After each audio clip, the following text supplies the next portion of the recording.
आज आपण डिस्कस करणार आहोत ॲडवाइसेस इन प्रेग्नन्सीज.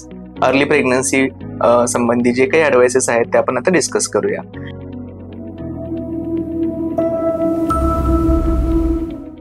हॅलो फ्रेंड्स, मी doctor Pritam Sulakhe from Nucleus IVF Wakad Pune.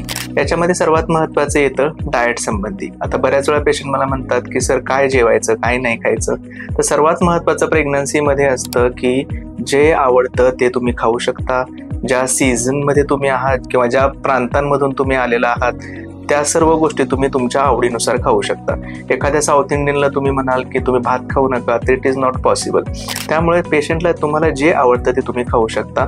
याच्या व्यतिरिक्त साधारणपणे आठवड्यातून 3 ते 4 वेळा हिरव्या पालेभाज्या खाणं, 3 ते 4 लिटर वॉटर इनटेक ठेवणं डेली बेसिसवर. प्रोटीन इंटेक्समध्ये जसं की आपण म्हणतो की जर व्हेजिटेरियन असेल तर मोड आलेली कडधान्य खाणं. नॉन व्हेजिटेरियन्समध्ये तुम्ही आठवड्यातून 1 वेळा कमीत कमी कुठल्याही प्रकारे मटन, चिकन किंवा फिश खाऊ शकता. नवीन फिश वगैरे शक्यतो ट्राय करू नका, कारण त्याच्यामुळे ॲलर्जिक रिॲक्शनचे चान्सेस असतात. याच्या व्यतिरिक्त रोज 1 ते 2 अंडे उकडून खाल्ले तरी चालतील आपल्याला. रोज कमीत कमी 1 ग्लास दूध सोबतच काही वेळेला सॅलड्सचं प्रमाण जेवणामध्ये वाढवायला हवं, कारण जेवढं तुम्ही जास्त सॅलड्स खाल तेवढं कॉन्स्टिपेशन रिलेटेड प्रॉब्लेम्स आपल्याला कमी होतात, जसं की गाजर, मुळा, tomato, carrots, all this things you can have.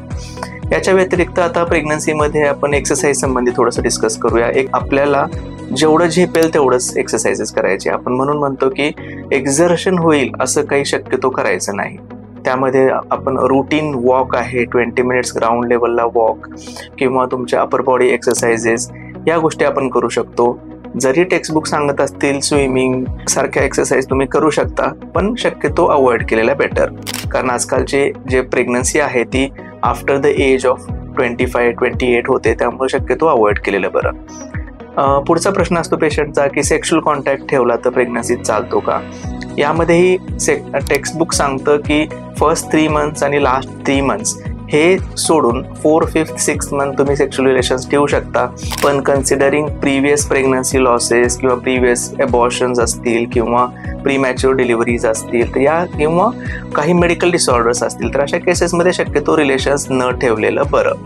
याच्या व्यतिरिक्त काही केसेसमध्ये आपल्याला असं दिसतं की पेशंट्स आम्हाला विचारतात की ट्रॅव्हलिंग केलं तर चालतं का. तर शक्यतोवर long distance travelling for first 3 months avoid केलेलं बरं, कारण प्रेग्नन्सी लॉसेस या फर्स्ट 3 मंथ्समध्ये जास्त करून असतात. शॉर्ट डिस्टन्स ट्रॅव्हलिंग पण शक्यतोवर 2 व्हीलरवर करू नका, कारण चक्कर येऊन पडण्याचे प्रमाण त्यांच्यामध्ये जास्त असतं. आपण जे विचारतो की मेडिकल काही इमर्जन्सीज असतील, जसं की सर्दी खोकला झाला असेल पेशंटला, ताप आला असेल तर काही गोळ्या औषधं घ्यायची का, तर हे सर्व तुम्ही डॉक्टरांच्या सल्ल्याने तुम्ही घेऊ शकता. त्याच्यामध्ये काही प्रेग्नन्सी सेफ मेडिसिन्स अवेलेबल असतात जे तुम्ही यूज करू शकता. त्याच्या व्यतिरिक्त there are some things in प्रेग्नन्सीमध्ये काही गोष्टी होतात ज्याच्यामध्ये तुम्ही कंपल्सरीली हॉस्पिटलला जाणं महत्त्वाचं ठरतं. जसं की काही पेशंट्सला खूप सर्दी खोकला असतो, ताप येणं किंवा तुमचं पोटामध्ये कळा येणं, स्पॉटिंग किंवा ब्लिडिंग होणं पेशंटला. याच्या व्यतिरिक्त लूज मोशन्स असणं किंवा युरिनरी इन्फेक्शन्सचं प्रमाण असणं, जसं की त्याच्यामध्ये युरिन पास करताना ब्लिडिंग होणं, पेन होणं. या सर्व गोष्टींमध्ये तुम्ही जेवढं लवकर हॉस्पिटलशी कॉन्टॅक्ट कराल तेवढं बेटर समजलं जातं, कारण हे सगळे ट्रीटेबल कंडिशन्स आहेत. त्याच्यामध्ये प्रेग्नन्सी लॉसेस किंवा प्रेग्नन्सी रिलेटेड प्रॉब्लेम्स हे अवॉइड करता येऊ शकतात. तर यासंबंधी काही आपले प्रश्न असतील तर कमेंट बॉक्समध्ये नक्की मेसेज करा. आमची टीम तुम्हाला तुमच्या प्रश्नांना उत्तरं देण्यासाठी पूर्णपणे प्रयत्न करेल. थँक्यू.